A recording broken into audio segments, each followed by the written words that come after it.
Yo guys, welcome back to another League Racing video on the channel. Today we are here with PSGL round number 4 after a break week for the Imola Grand Prix. This is a track I've not been looking forward to in practice. The track limits, even though they're so lenient compared to last year, it's still really difficult to get used to that and get them right. Anyway, these are the standings from last time out. We're currently sat in P4, 4 points behind P1, so the championship fight is still very much on, even though we got a disconnection in round 1 and wasn't able to score any points. Is what it is. It's fine. We're making up for it with the win in the round 2 in Saudi. The points in Belgium, even though it was an unlucky race. You know, on the screen it was raining, it was Inter's conditions, but the game decided no, it was still actually dries, which is very confusing. I didn't really understand it, but if you want to see how that went out and turned out, then go and watch that video from last week, maybe a few weeks ago now. I am a bit late to this recording, but it's alright. Anyway, on to our final qualifying lap. We are provisionally P1, and speaking of track limits, we have to send over the first 2 corners, and we don't get it done well at all. We're a 10th down. We just completely missed the apex of the first corner, but through the second it was kind of alright. Through turns 3 and 4, trying to send it, it's actually not 3 and 4. Anyway, into Toza, getting it done not very great. We aren't up nearly as much as we want to be, especially since our PB time is around a 13.4 or 5, and especially since what we're doing now, it's really not looking like we're going to hit our times. But we are still P1, people are crossing the line, and we're getting these corners not right at all. We're again a 10th down, but into Variante Alto here, there is a lot of time to be gained. We send over the 2 corners, they're really difficult chicane to get right. We gain about a 10th from it, but still, we aren't up by much at all, and that just shows how much time was in this lap. Anyway, into the final 2, Ravazza 1 and 2. We don't quite get it right, we just don't get the rotation, but we are a 10th up out of it as well, and that lap was just horrible, and we still set a 13.6, which, you know, I'll take. Absolutely, I'll take it. But it still isn't what I wanted to do, you know, even though I get pole, I still want to set a time that I'm happy with. But anyway, we get P1 by 5 tenths, which with that lap, I did not think I would be that far ahead, which is, you know, it shows the pace difference in this tier. But anyway, we're on to the race. My race pace sucks in this game, so we're going to have to try and deal with that, even if we are on pole position. We need to get the race start right, which we didn't do in Belgium, really. But anyway, we are here. We are on the grid for the Emilia-Romagna Grand Prix. It is about to be 5 red lights. Starting from pole position, we have to turn off the launch, but it is 5 red lights, and away we go. We get a horrible start. We're already getting swallowed up by the P2 and P3. We're getting sandwiched in, and we lose so much time. We actually nearly we have to back out of that. We nearly go out the race. We're getting bullied around here. The P2 goes ahead and hits Alpine off track. We've got to avoid him, and we are down 3 positions already. We are already in P4, which is just absolutely not what I wanted to happen. I'm going to try and see if we can get a move on Hako ahead, but this track is really difficult to overtake on, so losing all those positions at the start was absolutely crucial, and we really had to get a better start than that, and we just really didn't get going at all. I'm not too sure why this keeps happening, so it is definitely something I'm going to have to look into after this race. I'm going to actually have to practice race starts again, which is something I haven't done since, I think, F1 22. They've all been pretty self-explanatory, but this year I can't seem to get them right. But we just have to get our head down now, and the one good thing about being behind some cars is that we can just follow their line through and warm our way up into this race. But we obviously would love to be in P1. The Red Bull is already looking like he's pulling a bit of a gap to Nico, and rounding off lap 1, it's went about as bad as it could be, and it's not exactly been a clean lap from us either. We missed the final apex as well, losing a bit more time to P3, but you know, nothing happens for the next lap. I believe there's actually a move for the lead. Yeah, we set the fastest lap, but up ahead Nico and the Red Bull. I'm not going to know how to say his name, I'm not going to try that, but the Red Bull is actually lagging a lot. The Aston gets really close, the Red Bull's lagging so much, he goes off track and then he lags, and then it forces the Aston wide, so we take the opportunity to take that position, and the Red Bull has been given a warning for this lag, because this is really bad, because now we are behind him, we're up into P3, which is good, but we are just behind someone that could just lag back into us and give us wing damage at any given moment. And we're going to really try and dispatch him as quick as possible. Start of lap 4, we're going to move to the outside. Nico, we're getting a bit close to him. We break around the outside, we run really deep, and there's a bit of contact. He ghosts for a second, but we still leave him the space.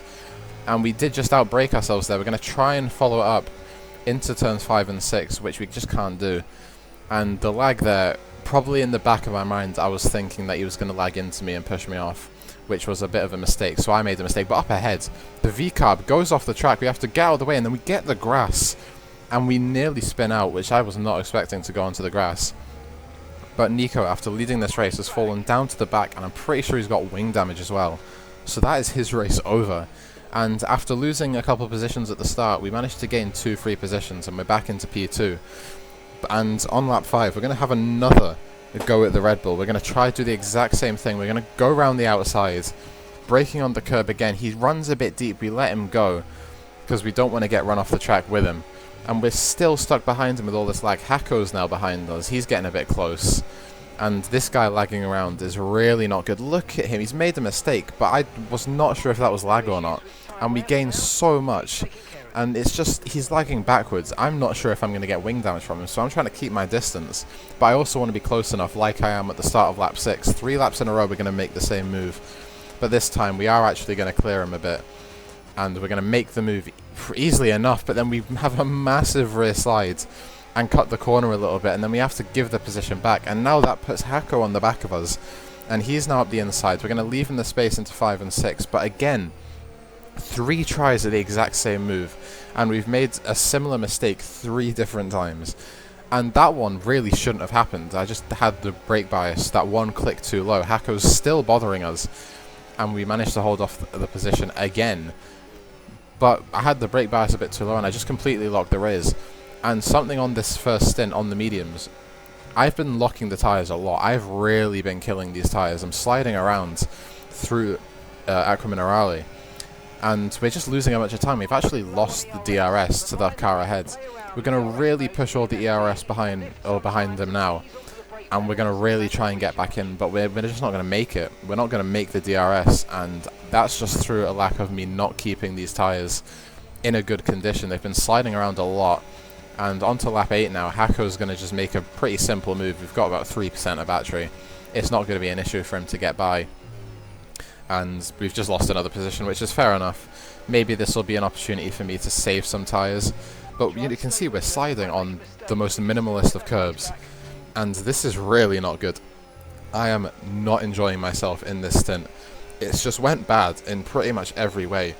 But mainly the tyre saving and the lack of tyre saving, I should say, has been a problem right now. We're overtaking Hako very easily into turn 1. A car is retired on the inside, but that was a lapped car. That does not matter. We actually nearly make the same mistake through turn 1 and 2. And yeah, on to the end of lap 10 now. This is around the point where people should start boxing. We're still out the DRS of the Red Bull up ahead, but he decides to make a call and box to go 22 laps till the end on the hard tyres, which is going to be really difficult to do. He will likely be in puncture range for his last 2 laps, so we're going to stay out again. The cars behind are having a fight. Chrisliam and Hako going side by side. They end up sorting it out. Hako holds his position. But we are probably going to box this lap. We're going to react to the Red Bull. Going through the last 2 corners, you can see how under the limit I'm driving right now. My tyres just absolutely suck, but I did want to go this extra lap or 2, but we make a late decision to dive into the box. So we ended up going an extra lap because I didn't think I'd be able to make it to the end. I think that Red Bull's on an aggressive undercut strategy, but by the end of the race, he should really not be in our fight. And you can just see how far ahead he is, but he's actually boxed onto the medium tyres. And he's started on the mediums as well. So he's committed himself to a 2-stop strategy. And then I found out after the race that he is actually a controller player. So he was never actually going to make this race work on a 1-stop because the pad wear is so high. But he's on the mediums now, and I'm looking at that, and I'm like, wow, I am now just the net race leader, because he's going to be around 3.5 seconds ahead of me for a while. He can have that gap, because he's just going to have to box again. And now some people in our little train are starting to react, and this is where we're going to see the effect of the undercut. The Red Bull who boxed setting a fastest lap, we're not, because we just came out the pits. But we're going to see now just how far we're passing Hako now, and he's so far behind us now. And that is just the power of the undercut on especially this track, but on this game in general. We boxed when he was within 5-6 tenths of us in our DRS, and we've gained around 2.1 seconds. And that's just incredible. I wanted to get off those tyres because they just felt horrible, and these hards really feel good. The gap to Hako is around 2.9 now, we're gaining a little bit. And now, a couple laps later, maybe 4 laps after we boxed, Curriculum is boxing, and we've overtook him way before he got out of the pits. He's going to be a long way behind, but he's going to have such fresher tyres than us at the end of the race as we pick up our first track limit warning.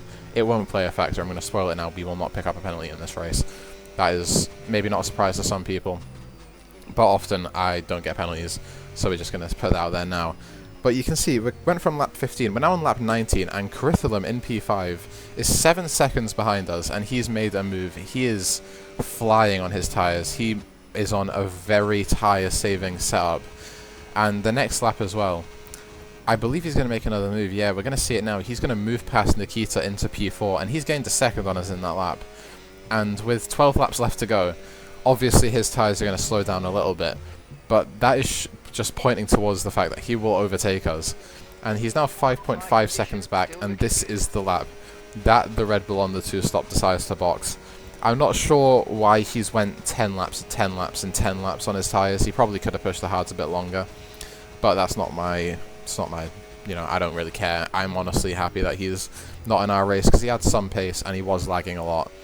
But you can see we just showed there, he's around 4 seconds behind us, 3.5. On to lap 26 now. This is where he's going to make the move. He's going to get into P2 with 6 laps to go in a 3-second gap. And he has got 4 lap fresher tyres. So this is going to be really difficult for us to hold this now. What has been a really comfortable stint has now just fallen away from us, as he is now pushing. He's 1.1 seconds. He's just over a second behind us. We crossed the DRS detection line on lap 29 and he doesn't make the cut. But we've got such low ERS. Our tyres are so much worse than his at this point. Even though we've driven a really good stint, it's been much better in the terms of the cleanliness of the driving than the medium stint. We killed those tyres so early. But now he's in our DRS and he's in 6 tenths now. And this is now going to be an issue. This is now not going to be easy for us to win this race, especially just with the tyre advantage. Lap 30 now. We've got 2 or 3 more racing laps if you include this one left in this race. And until the end of lap 30, this is going to be his first chance at an attack. This is going to be where he's probably going to make a move, and he's actually 8 tenths behind us, so he's actually not going to be a threat to us on this straight, and we've saved up to 50%. We can see him gaining and gaining, but I actually make a mistake here, and I let him go. I didn't burn any battery, and I even backed out of the move into turn 1, because I didn't want him to, or I didn't want to be in front of him.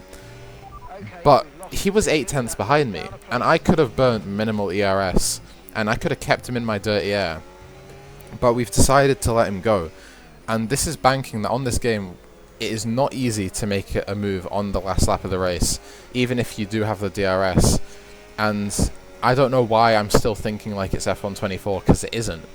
And we're going to end up seeing that as we're going on to the final few corners before the final lap. We get on the grass a little bit, but you can just see we're 8 tenths behind him, and we are going to burn absolutely everything.